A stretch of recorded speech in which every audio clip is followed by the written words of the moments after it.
믿음의 길을 가는 사람이라고 하는 제목으로 함께 하나님의 말씀에 은혜를 나누어 보려고 합니다.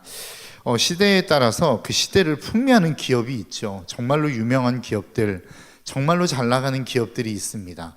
반면에 정말로 잘 나가다가도 한 시대에 완전히 쇠퇴해져 가지고 더 이상 그 이름을 기억조차 할 수 없는 기업들도 이 땅 가운데는 존재하더라라고 하는 것입니다. 여러분들은 기억하실지 모르겠습니다. 1980년대 정도 된다고 그러는데요. 여성분들이 잘 알고 있는 밥솥이 하나 있다면서요. 그게 바로 코끼리 밥솥이라고 한다고 합니다.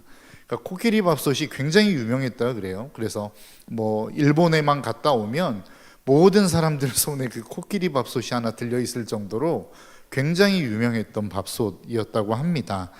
그렇다면 왜 코끼리 밥솥이 그토록 유명했을까요? 첫 번째는 밥맛이 좋았겠죠. 밥을 그 밥솥에 하면 그 밥을 정말로 굉장히 맛있게 되었으니까 기본에 충실한 밥솥이었기 때문에 그 밥솥은 잘 팔렸을 겁니다. 또 다른 이유가 있다면 대용량의 밥이 가능했었다고 그래요. 그러니까 한 8인분? 많게는 한 15인분 정도의 밥을 해낼 수 있는 용량이 그때 당시에 코끼리 밥솥 정도밖에는 없었다고 합니다. 그러니까 오늘날처럼 빵이나 다른 어떠한 먹을거리를 대체할 수 있는 게 많지 않았던 그 시절에는 밥이 최고지 않습니까? 그러니까 많은 양의 밥을 한 번에 해야 되는데 코끼리 밥솥이 그게 가능했었다라는 거예요. 마지막 세 번째가 무엇이었을까요? 써보신 분들은 하나같이 이야기하시더라고요. 한 10년 넘게 써도 고장이 잘 안 났다고 합니다. 그러니까 굉장히 튼튼하게 만들었던 거예요. 그러니까 튼튼하죠, 밥맛 좋죠, 그리고 대용량으로 할 수 있죠. 그러니까 많은 주부들이 그 코끼리 밥솥을 선호했다라고 하는 것입니다. 근데 여러분, 오늘날의 시대에도 그 코끼리 밥솥이 유명한가요? 혹시 여러분의 가정 가운데 저는 아직도 코끼리 밥솥을 쓰고 있습니다라고 하는 분들이 계십니까? 거의 안 계시는 것 같아요. 그렇다고 한다면 그렇게 인기가 좋았던, 이렇게 수많은 장점들을 가지고 있었던 그 밥솥이 왜 역사의 뒤안길로 사라져버리게 되었느냐라고 하는 것입니다. 첫 번째 이유는 장점이 곧 단점이 되겠죠. 튼튼하니까 망가지지 않는 겁니다. 새로운 제품을 만들어내서 또 팔아야 되는데 망가지지 않으니까 사람들이 안 사가는 것이죠. 또 많은 사람들의 필요에 의해서 많은 양의 밥을 해야 되니까 다른 기업들도 대용량의 밥솥을 내놓기 시작했다라는 겁니다. 그런데 그렇게 코끼리 밥솥이 도태될 수밖에 없었던 결정적인 이유 중에 하나는 바로 디자인에 있다라는 겁니다. 여러분, 밥은 누가 하죠? 보통 집에 있는 여성분들이 합니다. 이렇게 이야기하면 성차별이다 이렇게 이야기할까 봐 또 무섭긴 하지만 일반적인 이야기를 하는 겁니다. 그러니까 여성들이 무조건 밥을 해야 된다 이렇게 주장하는 게 아니라 그냥 일반적으로 보통은 여성들이 집에서 밥을 많이 한다라고 말씀을 드리는 거예요. 보통은 여성들이 밥을 하는데 여성들이 어떤 제품을 사는 데 있어서 가장 그 제품을 구매하는 중요한 기준 중에 하나가 무엇입니까? 바로 미입니다. 디자인입니다. 그러니까 이게 얼마나 아름답게 만들어졌느냐, 예쁘게 만들어졌느냐가 여성들이 가전제품을 구입하는 기준 중에 하나다라고 하는 겁니다. 저희 집에서만 놓고 봐도 그런 것 같습니다. 첫째 딸이 있고 둘째 아들이 있습니다. 옷을 고르는 기준이 완전 달라요. 첫째 딸은 기준이 뭐냐면 예쁜 겁니다. 몸이 불편해도 괜찮습니다. 여름에 더워도 괜찮습니다. 겨울에는 좀 추위를 감수할 수 있습니다. 그냥 예쁘면 삽니다. 그런데 저희 아들은 옷을 사는 기준이 두 개밖에 없어요. 편하냐 아니면 여름에 시원하냐, 이 두 가지 정도로만 기준을 삼아서 옷을 삽니다. 이유가 무엇입니까? 남자들에게 있어서는 디자인 중요하겠지만 여성에 비해서만큼 중요하지는 않은 것 같습니다. 제가 지금 무슨 말씀을 드리고자 하는 거냐면 여성분들은 가전제품 하나를 사는 데 있어서도 뭐가 중요해요? 디자인이 중요합니다. 아름다움이 중요합니다. 얼마나 멋스럽게 만들었느냐가 중요하다라고 하는 것이죠. 그런데 코끼리 밥솥은 이것을 놓쳐버린 것입니다. 그러니까 물론 투박하죠. 투박한데 기능은 좋아요. 밥맛도 좋습니다. 밥맛에는 변화가 없어요. 그런데 문제는 뭐냐면 그것을 소비하는 소비계층이 어떠한 성향으로 그것들을 소비하느냐에 대한 분석이 부족했다라는 겁니다. 그러니까 그 코끼리 밥솥은 시대의 흐름을 읽지 못하고 도태되어지는 기업이 될 수밖에 없었다라고 하는 것이죠. 저는 이 코끼리 밥솥을 만드는 기업을 보면서 한국교회가 좀 떠올랐습니다. 거의 비슷하지 않나, 비슷한 길을 지금 걸어가고 있는 것이 아닌가라고 하는 생각을 한번 해보게 되었습니다. 오늘날 한국교회 위기라고 이야기하죠. 그런데 처음부터 위기였나요? 아니요, 그렇지 않습니다. 엄청난 부흥의 역사를 한국교회는 경험했습니다. 1907년에 평양의 대부흥이라고 하는 그 부흥의 운동을 시작으로 해서 엄청난 회개 운동들이 일어나기 시작했어요. 그러면서 많은 믿지 않는 사람들로 하여금 예수 믿는 사람들은 믿을만해, 정직해, 정말로 자기가 맡은 일을 성실히 하는 사람들이야 라고 하는 보증수표와 같은 어떠한 인식들이 믿는 사람들 가운데는 있었다라는 거예요. 그것을 기반으로 엄청난 부흥의 역사를 이루어가기 시작했습니다. 우리나라가 1980년대 4천만의 인구를 찍었다라고 이야기할 때에 그때의 통계상으로 놓고 보면 한 25% 정도가 크리스천들이었다라고 이야기해요. 그러니까 4명 중 1명이 믿는 사람들이었다라고 하는 것입니다. 그런데 오늘날은 어떻습니까? 오늘날도 그렇게 이야기할 수 있나요? 믿는 사람들은 정직해, 믿는 사람들은 믿을만해, 믿는 사람들은 자기의 일을 성실히 해 라고 하는 이러한 인정을 세상으로부터 받고 있느냐라고 하는 겁니다. 그렇지 못할 때가 훨씬 더 많죠. 예수 그리스도를 믿는다라고 하는 그 자체가 이제는 비난의 이유가 되어버린 시대를 우리는 살아가고 있습니다. 코로나를 지나오면서 이제는 우리가 예수 그리스도를 믿어라고 하는 것 자체도 우리가 너무나도 자연스럽게 떳떳하게 당당하게 이야기할 수 없는 시대를 우리는 살아가고 있다라고 하는 것이죠.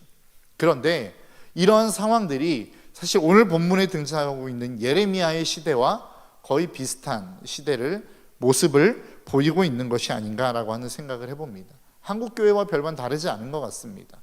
하나님께서 아브라함이라고 하는 사람을 선택하셨습니다. 하나님의 주권적인 능력과 그 은혜로 말미암아 아브라함이라고 하는 사람을 선택하셔서 하나님이 그를 믿음의 조상으로 세우십니다. 그리고 그 민족을, 그 족속을, 그 가문을 애굽 땅으로 보내시더니 거기에서 한 민족을 이루게 만드셨어요.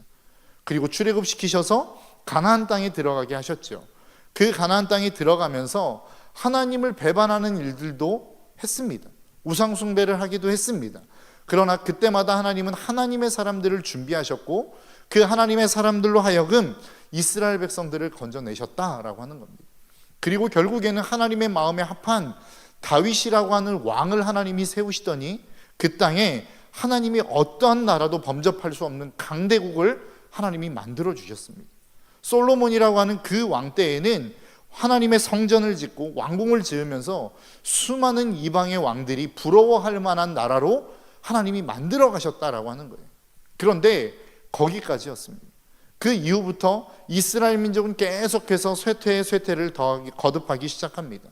그리고 난 다음에 급기야 아수르와 바벨론에 의해서 멸망을 당하죠.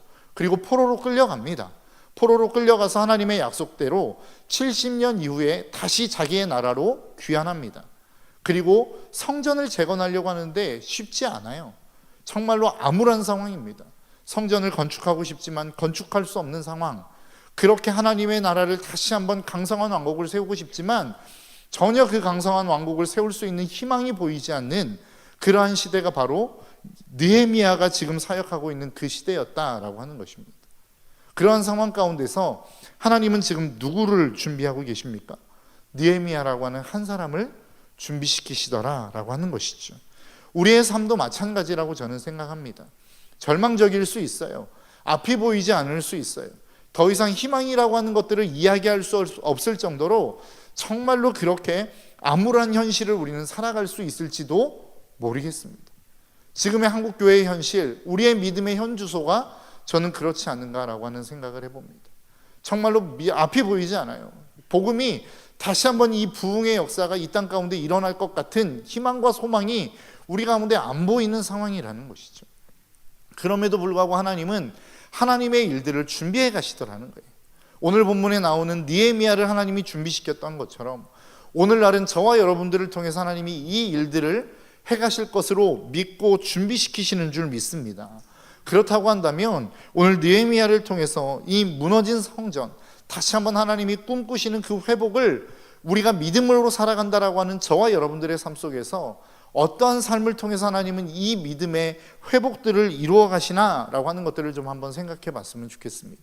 먼저는 우리가 정말로 그 믿음의 길을 걸어가기 위해서, 그 하나님이 이 땅 가운데 하나님의 회복과 하나님의 치유를 경험하기 위해서 우리에게 필요한 것은 무엇이냐? 하나님의 전능하심을 믿을 수 있어야 된다는 것입니다. 여러분, 이 이야기가 좀 어불성설 같지 않습니까? 우리는 다 하나님을 믿는 사람들이 모인 것입니다. 하나님이 전능하다라고 하는 것을 믿는 사람들이 모인 거 아니에요. 그런데 우리가 믿는 그 하나님의 전능이라고 하는 것은 무엇입니까? 그 하나님이 우리를 늘 좋은 곳으로 인도하실 수 있는 전능함. 우리가 무엇인가 내가 생각해도, 아니면 믿지 않는 사람들이 생각해도 저 정도면 정말로 하나님이 전능해 라고 이야기할 수 있을 만한 전능한 하나님을 우리는 믿고 있지 않습니까? 그런데 오늘 본문의 말씀을 보니까 그렇지 않는 하나님의 전능함도 드러나더라 라고 하는 것이죠. 오늘 본문 2절입니다. 왕이 내게 이르되 내가 병이 없거늘 어찌하여 얼굴에 수심이 있느냐? 이는 필연 내 마음에 근심이 있음이로다 하더라. 그때 내가 크게 두려워하여 라고 이야기합니다. 지금 느헤미야는 얼굴에 뭐가 가득합니까? 수심이 가득합니다. 근데 여러분 한번 생각해 보십시오. 얼굴에 수심이 있는 게 좋나요? 아니면 기쁨이 있는 게 좋나요? 우리는 보통 기쁨이 있는 것이 좋다고 생각합니다. 그래서 우리의 웃는 얼굴을 통해서 하나님께 영광을 올려드릴 수 있고, 그 웃는 얼굴을 통해서 하나님은 하나님의 역사를 이루어 가신다라고 생각합니다. 그런데 여러분, 오늘 본문에서 나오고 있는 그 근심을 하나님은 쓰시더라는 것이죠. 느헤미야는 지금 성전을 건축하기 위해서, 성전을 재건하기 위해서 유대 땅으로 가야 되는 상황입니다. 그런데 가야 되는데 말을 할 수 없는 거예요. 자신이 맡은 직책이 있고 자신이 해야 될 일들이 있기 때문에 왕에게 선뜻 저는 유대 땅으로 좀 가봐야 될 것 같습니다라고 이야기할 수 없는 상황이라고요. 그런데 그 얼굴에 나타난 수심이 그로 하여금 다시 유대 땅으로 갈 수 있는 빌미를 제공하는 기초석이 되었다는 사실을 저와 여러분들이 잊지 않으셨으면 좋겠습니다. 우리는 늘 생각해요. 늘 하나님을 생각할 때마다, 하나님의 전능하심을 생각할 때마다 언제나 우리는 좋은 것들을 생각합니다. 우리가 좋은 것들을 가져야만 하나님께 영광을 올려드릴 수 있다고 생각하고, 내가 무엇인가 괜찮은 것들을 소유할 때에만 하나님께 영광을 올려드릴 수 있다고 생각해요. 그런데 여러분 꼭 기억하십시오. 우리의 부족함도, 우리의 연약함도, 내가 할 수 없는 무엇들을 통해서도 하나님은 언제나 늘 역사하시는 하나님이시라는 겁니다. 그것을 로마서 8장 28절은 뭐라고 이야기합니까? 하나님을 사랑하는 자, 곧 그 뜻대로 부르심을 입은 자들에게는 모든 것이 합력하여 선을 이루어 가신다는 거예요. 이 모든 것 안에는 무엇이 포함되어 있습니까? 내가 좋아한다고 생각하는 것, 내가 괜찮다고 생각하는 것도 포함되어져 있지만, 이것만큼은 아니야, 이것은 하나님께 영광 올려드릴 수 없어라고 하는 것까지도 포함되어져 있다라는 거예요. 저와 여러분들의 삶 속에 이 사실을 꼭 기억하셨으면 좋겠습니다. 하나님의 전능하심이라고 하는 것은 그러한 것입니다. 내 연약함, 내 부족함, 심지어는 내 실수와 죄악으로 넘어진 모습까지도 하나님은 그것을 바꾸어 선으로 만들어 가실 수 있는 능력의 하나님이시라고 하는 사실을 저와 여러분들이 잊지 않으시기를 주님의 이름으로 축복합니다. 우리는 연말이 되면 교회 안에 새로운 회기가 시작되고 그것을 통하여 많은 권면들을 받는 것 같습니다. 어른들 같은 경우, 장년교구 같은 경우에는 구역장 좀 해주십시오, 교사 좀 해주십시오, 지역장을 좀 해주십시오 라고 부탁하면 어떤 현상이 일어나나요? 여러분들의 얼굴에 근심이 생기기 시작합니다. 수심으로 가득 차기 시작하죠. 그런데 그 수심의 근원이 뭐예요? 나는 부족하다는 거 아니에요? 사실 그 이야기, 그 권면을 들었을 때에 별로 하고 싶지 않아서 정말로 그것들을 못하겠다라고 하시는 분들은 별로 없는 것 같아요. 거의 대부분 자신의 능력이 부족하다라고 생각하고 내가 그것들을 감당할 만한 능력이 안 되기 때문에 못한다라고 말씀하시는 것이지, 능력이 없어, 내가 그것들을 정말로 하고 싶지 않고 하나님의 영광을 돌려드리고 싶지 않아서 나는 못합니다라고 이야기하시는 분들은 별로 없는 것 같다고요. 그런데 여러분 꼭 기억하십시오. 여러분들이 부족하다 할지라도 하나님은 여러분들을 들어서 사용하시기를 원하신다는 것입니다. 무엇이만 있으면 그 하나님의 마음만 있다면, 주일 말씀하셨던 것처럼 우리가 주님의 마음을 품고 있다면 우리가 연약해도 괜찮습니다. 부족해도 괜찮습니다. 내가 그 일들을 감당할 수 있을 만한 능력이 없어도 괜찮습니다. 왜 그렇습니까? 그 일들을 주님이 하실 것이기 때문에 그렇습니다. 나중에 가서 우리가 살펴보면겠지만 결국 아닥사스다 왕이 느헤미야를 유다 땅으로 보내면서 그 모든 것들을 다 허락해 줍니다. 느헤미야가 부탁하는 모든 것들을 다 허락해 줘요. 그런데 느헤미야가 그 모든 것들을 받아 유대 땅으로 출발하면서 그 모든 것들을 공급받는 그 은혜를 무엇이라고 표현하냐면 8절 후반절에 이렇게 이야기합니다. 내 하나님의 손이 나를 도우심으로 왕이 허락하고 라고 이야기해요. 그 모든 것들이 자신의 능력 때문에 한 게 아니라는 거예요. 자신이 잘나서 왕이 그것들을 허락해 준 게 아니었다라고 이야기합니다. 내가 왕에게 이만큼 봉사했기 때문에 왕이 그 대가로 이것들을 주었다라고 이야기하는 게 아니에요. 하나님이 그 하나님의 손이 나를 도왔기 때문에 그 일들이 가능했다라고 이야기하는 것이에요. 우리의 삶 가운데 일어나는 모든 하나님의 열매와 능력들, 그 하나님의 역사는 그 일들을 맡은 자들이 대단해서 이루어진 것들이 아니라는 사실을 저와 여러분들이 잊지 않으셨으면 좋겠습니다. 그것은 하나님의 역사요, 하나님이 우리에게 주신 하나님의 사명을 감당하고자 하는 그 하나님의 마음을 품고 하나님의 뜻을 이루고자 하는 그 소망이 그 일들을 이루어가는 것이고, 그 하나님이 그 역사를 이루어가는 것이지 우리가 그 일들을 이루는 것들은 아니라는 사실을 저와 여러분들이 잊지 않으셨으면 좋겠습니다. 그래서 현대 선교의 아버지라고 불리우는 윌리엄 캐리가 그런 이야기를 했습니다. 하나님으로부터 위대한 일을 기대하라. 하나님을 위해 위대한 일을 시도하라. 여러분, 하나님이 놀라운 일들을 하실 걸 믿으십니까? 그 하나님이 여러분들의 인생 가운데 위대한 일들을 이루실 거라고 하는 것들을 믿으시냐는 거예요. 그렇다고 한다면 시도하시라는 겁니다. 그 일들을 시작하라는 겁니다. 내 능력은 안 되고 환경은 안 되고 내 모든 상황들이 안 될 것 같은 상황이라 할지라도 시도하라는 거예요. 그러면 하나님이 하시겠다라는 겁니다. 네 능력이 있어서가 아니라, 우리가 대단해서가 아니라 하나님이 그 일들을 하실 것이기 때문이다 라고 성경은 우리에게 말씀하고 있는 것입니다. 그래서 우리가 하나님의 일, 믿음의 길을 걸어가려고 한다면 우리는 이 전능하신 하나님을 믿을 수 있어야 된다라고 하는 것입니다. 두 번째로, 우리가 무너진 곳을 일으키고 믿음의 길을 걸어가는 데 있어서 그 길을 가고자 한다고 한다면 하나님의 먼저는 나를 세우신 곳에 내가 서 있겠다라고 하는 결단이 있어야 됩니다. 그 하나님의 전능하심을 우리는 믿어야 됩니다. 그와 함께 무엇이 필요하냐면 우리가 그 모든 것들을 세우는 데 있어서 무엇이 필요한지 그 재료들을 우리는 고민할 수 있어야 된다는 거예요. 여러분, 우리 안에 무너진 예배가 있다고 한다면, 우리 안에 하나님을 향한 관계의 무너짐이 있다고 한다면 우리가 무엇을 통해서 회복할 수 있을지를 고민해야죠. 내가 정말로 잃어버린 게 있다면 그것이 무엇인지를 우리는 고민할 수 있어야 된다는 것입니다. 성벽이 무너졌네? 성문이 불타버렸네? 그리고 주님의 마음으로 너무 안타깝다라고 하고 끝나면 안 된다는 거예요. 느헤미야에게는 분명히 주님의 마음이 있었습니다. 하나님의 전능하심을 믿는 믿음이 있었다는 거예요. 그런데 그것으로 끝나지 않고 어떻게 했습니까? 그것들을 재건하기 위해서, 그것들을 다시 한번 중수하기 위해서 필요한 재료들이 무엇인지를 고민했다라고 하는 것이에요. 오늘 본문 5절의 말씀이 이렇게 이야기하지 않습니까? 왕에게 아뢰되 왕이 만일 좋게 여기시고 종이 왕의 목전에서 은혜를 얻어 싸우면 나를 유다 땅에 나의 조상들의 묘실에 있는 성읍에 보내어 그 성을 건축하게 하옵소서 하였는데, 부탁하죠. 그때에 어떤 일들이 일어납니까? 6절부터 8절, 그때에 왕후도 왕 곁에 앉아 있었더라. 왕이 내게 이르되 내가 몇 날에 다녀올 길이며 어느 때에 돌아오겠느냐 하고 왕이 나를 보내기를 좋게 여기시기로 내가 기한을 정하고, 내가 또 왕에게 이르되 아뢰되 왕이 만일 좋게 여기시거든 강 서쪽 총독들에게 내리시는 조서를 내게 주사 그들이 나를 용납하여 유다에 들어가기까지 통과하게 하시고, 또 왕의 살림감독 아삽에게 조서를 내리사 그가 성전에 속한 영문의 문과 성곽과 내가 들어갈 집을 위하여 들보로 쓸 제목을 내게 주게 하옵소서 하며 내 하나님의 선한 손이 나를 도우심으로 왕이 허락하고 라고 이야기해요.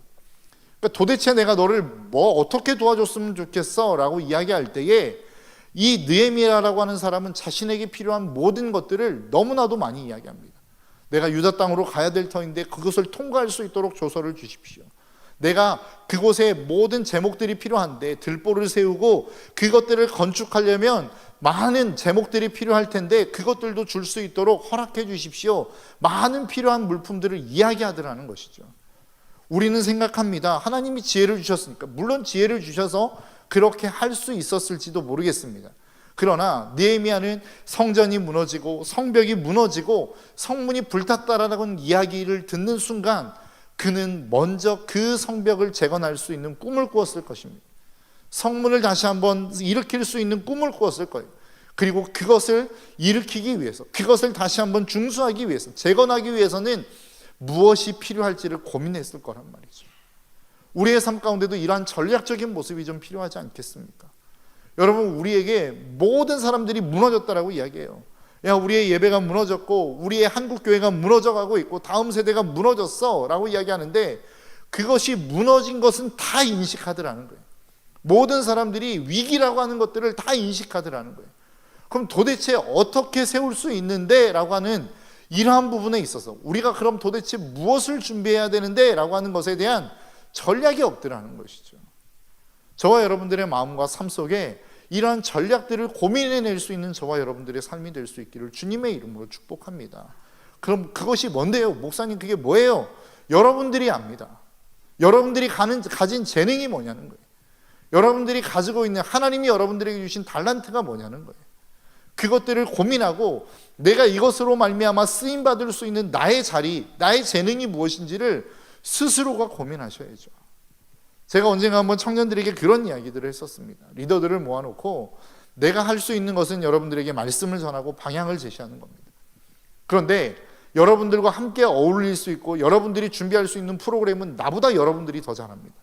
왜냐하면 여러분들의 기호에 맞는, 여러분들의 코드에 맞는 행사들을 준비할 수 있기 때문입니다. 여러분들이 여러분들의 삶의 자리에서 살고 계시지 않습니까? 그렇기 때문에 여러분들이 부딪히는 그 사람들의 필요를 여러분들이 더 잘할 거 아니에요. 그러니까 그들을 위해서 내가 무엇을 준비해야 될지는 저희보다 여러분들이 더 잘 아신다고요. 그런데 그것에 대해서는 고민을 별로 안 해요. 저 사람이 무엇이 필요한지, 저 사람들에게는 어떠한 따뜻한 위로가 필요한지, 무엇이 필요한지, 저들에게 무엇을 갖다 주면 좋아할지, 이것들에 대한 재료들, 제목들을 우리는 잘 고민하지 않는 것 같습니다. 여러분, 우리에게 정말로 회복을 꿈꾼다고 한다면, 많은 무너진 영역 속에 하나님을 떠난 사람들이 주님 앞으로 돌아오기를 소망하는 마음을 품고 그들이 정말로 돌아오기를 꿈꾼다고 한다면, 그들이 무엇이 필요한지, 그들을 어떠한 방식으로, 어떠한 제목으로 그들을 일으켜 세울 수 있을지에 대한 고민이 우리에게는 필요하다는 것이죠. 저와 여러분들의 삶 속에 이 고민이 있는 저와 여러분들의 삶이 되시기를 주님의 이름으로 축복합니다. 그래서 베드로전서 3장 15절은 이렇게 말씀하죠. 너희 마음에 그리스도를 주로 삼아 거룩하게 하고 너희 속에 있는 소망에 관한 이유를 묻는 자에게는 대답할 것을 항상 준비하되 온유와 두려움으로 하라 라고 이야기합니다.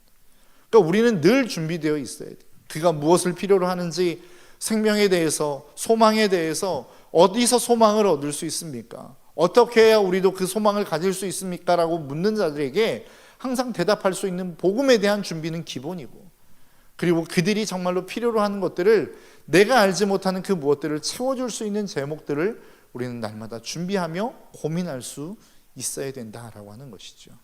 마지막 세 번째로, 우리가 믿음의 길을 걸어가 정말로 하나님의 어떠한 회복과 치유를 꿈꾸는 믿음의 길을 걸어가는 사람이 되기 위해서는 현장의 상황을 파악할 수 있어야 된다라고 하는 것입니다. 두 번째와 조금 연결되어지는 부분인데요, 오늘 본문 13절에서 15절의 말씀은 이렇게 이야기합니다. 그 밤에 골짜기 문으로 나아가서 용정으로 본문에 이르는 동안에 보니 예루살렘 성벽이 다 무너졌고 성문은 불탔더라. 앞으로 나아가 샘문과 왕의 못에 이르러서는 탕 짐승이 지나갈 곳이 없는지라. 그 밤에 시내를 따라 올라가서 성벽을 살펴본 후에 돌아서 골짜기 문으로 들어와 돌아왔으나 라고 이야기해요. 그러니까 여러분 한번 생각해 보시겠습니까? 정말로 애통하는 마음이 있어요. 내가 이 성벽을 재건하고 성문을 다시 한번 보수하고자 하는 하나님의 간절한 마음이 있단 말이죠. 그리고 그것을 위한 재료들이 다 준비되어 있어요. 그러면 어떻게 하면 됩니까? 자, 이제 시작하면 되는 거 아니에요? 자, 이제부터 재건을 시작합시다 라고 하면 되는 거 아니에요? 그런데 느헤미야는 그렇게 하지 않았다는 거예요. 어떻게 했습니까? 자신이 직접 돌아다니며 무너진 곳이 어디인지를 다 살펴봤다는 거예요. 왜 무너졌는지, 어떻게 무너진 것인지를 살펴봤다라는 것입니다. 제가 10월 29일 주일이죠. 그 주간에 믿지 않는 사람들을 만났고, 또 믿음의 사람이지만 사회 속에서 어떻게 살아가는지에 대한 이야기들을 좀 듣는 시간을 가졌습니다. 10월 29일에 청년과 청소년들이 실질적인 어떠한 사회생활 속에서 리더로 생활하시는 크리스찬들을 모시고 어떻게 하면 진짜 어떠한 사람들을, 어떠한 인재들을 사회는 좋아하는지에 대한 멘토 특강을 한번 한 적이 있습니다.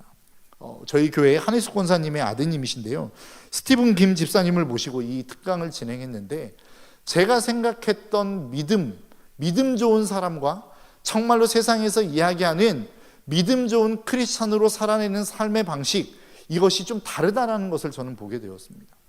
여러분, 우리가 믿음 좋은 사람 하면 어떤 생각이 드시나요? 어떤 사람을 믿음 좋다고 이야기하죠? 정말로 어떤 교회 행사가 있으면 세상에 있는 어떤 모든 것들 다 뒤로 하고 제쳐두고 휴가 내고 교회의 모든 행사에 참여하는 사람, 그게 나쁘다는 이야기는 아닙니다. 그런데 그 집사님이 무슨 이야기를 했냐면, 제가 질문을 던졌거든요. 집사님은 어떠한 사람, 정말로 평생을 함께할 직장의 크리스찬이 있다고 한다면 어떤 사람이셨으면 좋겠습니까? 라고 하는 그 질문에 집사님이 반대로 대답했어요. 뭐라고 대답했냐면, 반대로 대답할게요 라고 이야기하면서 저는 일하고 싶지 않은 크리스찬들을 꼽기 시작하더라고요. 어떤 사람을 꼽았냐면, 정말로 자기는 크리스찬이라고 떠들어대는데 자기의 일을 잘 안 하는 사람들, 자기의 일을 다른 사람에게 미루는 사람들, 내팽개쳐 두는 사람들을 자기는 별로 좋아하지 않는다는 거예요. 같이 일하고 싶지 않다는 거예요. 여러분, 우리는 믿음의 사람이라고 이야기할 때 늘 교회 안에서만 믿음의 사람들을 이야기합니다. 교회 안에 있을 때에 어떤 믿음의 사람이 좋은 믿음의 사람인지만 이야기하더라는 거예요. 그런데 세상이 이야기하는 인재상은 좀 다르다는 것을 깨닫게 되었습니다. 그뿐 아니라 그 주간에 한 믿지 않는 남편을 둔 아내와 이렇게 함께 저녁 식사를 할 시간이 있었어요. 그런데 그분의 이야기들을 막 들으면서, 야, 우리가 전혀 생각하지 못했던 부분들을 생각하는구나 라고 하는 것들을 깨닫게 되었습니다. 그분이 뭐라고 이야기하냐면, 목사님한테 이런 이야기를 해도 될지 모르겠습니다 막 하면서 자기 하고 싶은 이야기 다 하시더라고요. 근데 사실 그게 믿지 않는 사람들을 바라보는 저의 시야를 많이 바꿔 놓은 것 같아요. 무슨 이야기를 했냐면, 여러분, 교회 문을 탁 열고 들어오는 거 어려우십니까? 저희 교회를 들어오는데 교회 현관문을 딱 열고 들어오는 거 어려우세요? 별로 어렵지 않죠. 저희에게는 그렇게 어려운 일이 아닙니다. 그런데 믿지 않는 사람들은 그 현관문을 열고 들어오는 게 참 어렵다는 거예요. 굳게 닫혀진 그 문을 열고 들어오는 게 쉽지 않다는 겁니다. 저는 이런 생각을 한 번도 해본 적이 없거든요. 그냥 열고 들어오면 되지 그게 뭐가 어려워, 이렇게 생각했는데 세상의 사람들은 그렇더라고요. 여러분, 우리가 세상의 사람들을 향하여 나아가 그들에게 복음을 전하려면 그들이 무슨 생각을 하는지 알아야 되지 않겠습니까? 그들이 왜 예수 그리스도를 믿지 않는지, 무엇 때문에 하나님께로 돌아오고 있지 않는지, 왜 그들은 자꾸 우리 믿는 사람들을 욕하는지, 이 이유에 대해서 알아야 되지 않겠어요? 그 이유에는 별로 관심이 없어요.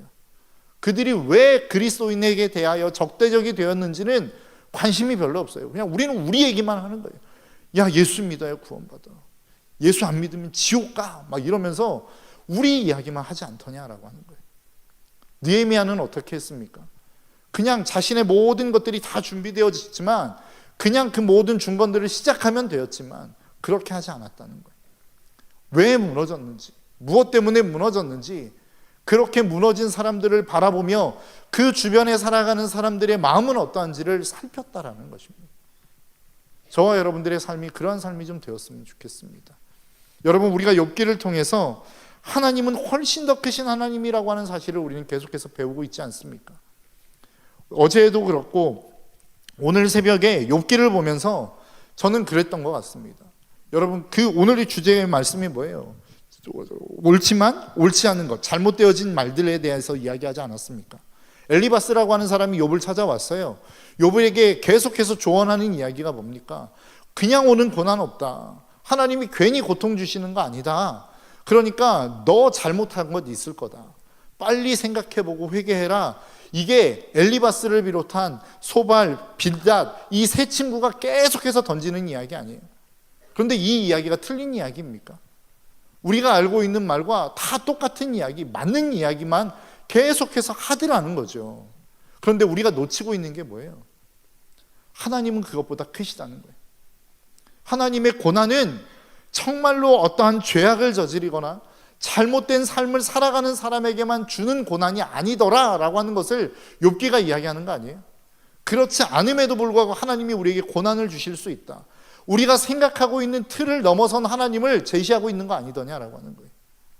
우리는 생각해요.